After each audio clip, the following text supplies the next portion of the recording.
Welcome back. We are now at part 10, Skills Strand, a lesson in action.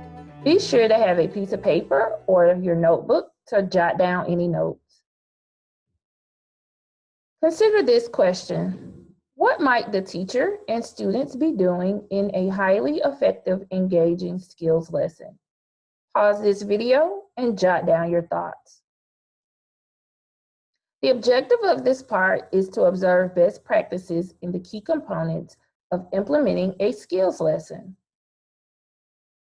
We will now watch a second grade skills lesson taken from grade 2, unit 6, lesson 5. The teacher will be utilizing the skills reader with students. As we watch the video, consider these questions. How does the teacher use the resources provided? What modifications or scaffolds does she include? How does this lesson help students to build knowledge? Let's view the video.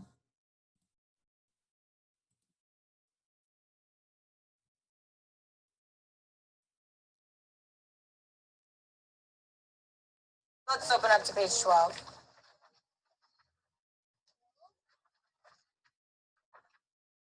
And to start us off, I am going to read this first page. But everyone, get out your magic finger. You are following along with this magic finger the entire time. I'm going to be asking questions. You need to make sure that every hand is up when I ask those questions. So I am reading, but you are following along. Every finger, starting at chapter 1. Chapter 1, Trouble with the British. In 1812, James Madison had a hard choice to make. Many Americans were angry with the British. Some of them were saying the United States should declare war on Great Britain, but others disagreed. They said the United States should not go to war. Madison was president of the United States. He had to decide what to do. Should he ask the U.S. Congress to declare war, or should he try to keep the peace? Don't turn the page. All right, let's look at that last sentence. Or should he try to keep the peace? Think about what type of sentence that is. What type of sentence is that? And I want us to model the answer. Interrogative. Good. It is interrogative. Asking a question. All right. Who was the president of the United States in 1812? Damien. Oh, complete sentence, please. Nice and loud. Not the first. He was the president. He was Stephanie's way out of here. He was the fourth president. But what was he the president of? During the war, but where do we live? What are we learning about? Was he the president of the British, of France? Look back in your story if you're confused. Oh, yes, you knew that. The United States. Good. All right, now let's say I cannot remember what declare war means. No idea. What do I do? Hugo. Nice and loud, please. Where is the glossary? At the end of my book, okay. And how are those words listed? How do I know where to find it? They're in alphabetical order, yes. So, I'm going to find declare war. Who can find it for me and read it? Oh, what's the expectation? Okay, you keep looking. I'm going to call on Marco. He's ready for it. Officially?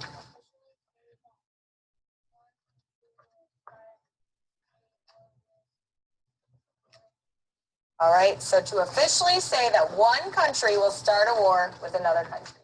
Now I know what it means because I looked where? In the glossary. You got it. All right. I have a question. Don't shout it out. Who were the British fighting? Who were the British fighting? Whisper it in a complete sentence to your partner. Complete sentence.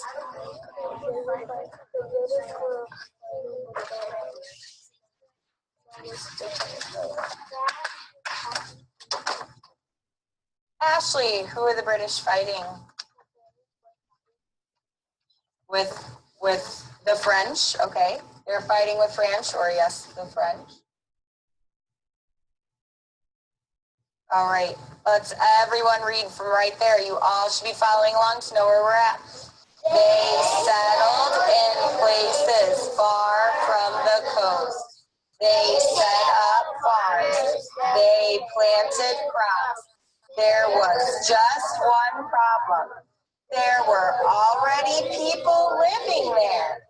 All right, stop there. There were already people living there. Why did I read that?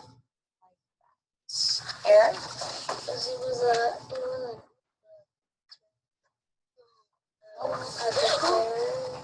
Stephanie, help him out. It was an exclamatory sentence. It has that excited exclamation mark at the end. So let's read that last one again. Starting at there was just one problem. Ready? There was just one problem. There were already people living there. Great job, better. That's an exclamatory sentence.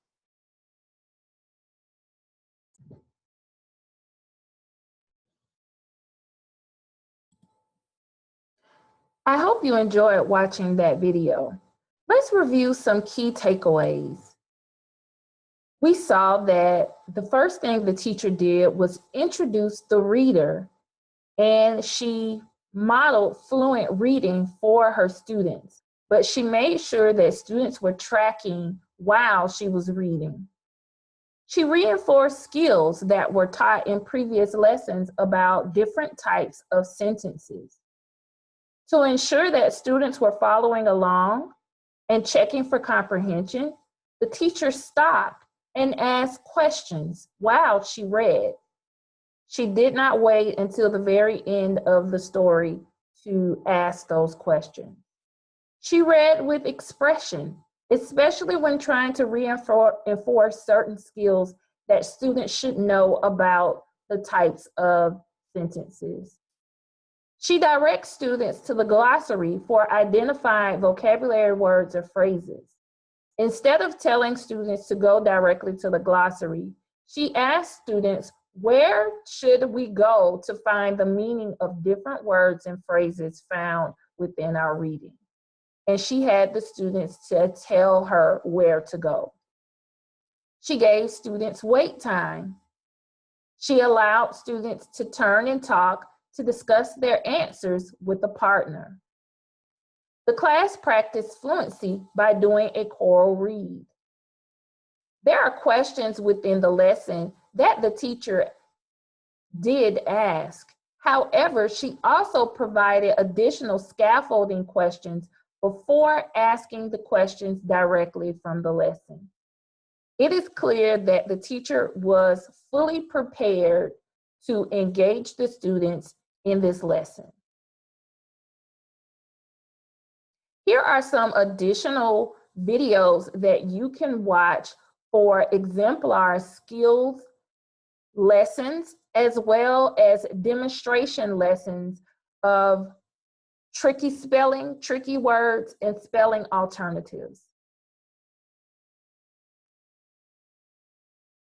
In part 10, we viewed an exemplar skills lesson in action.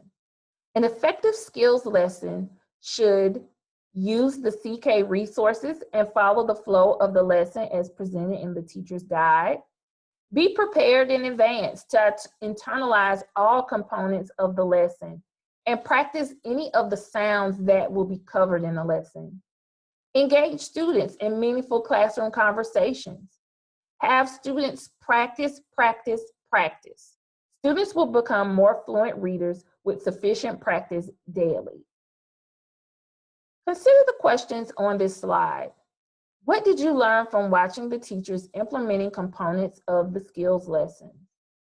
What do you still want to see, learn, or practice? Now take a moment and pause this video and answer those questions. Be sure to post your answers on the discussion board.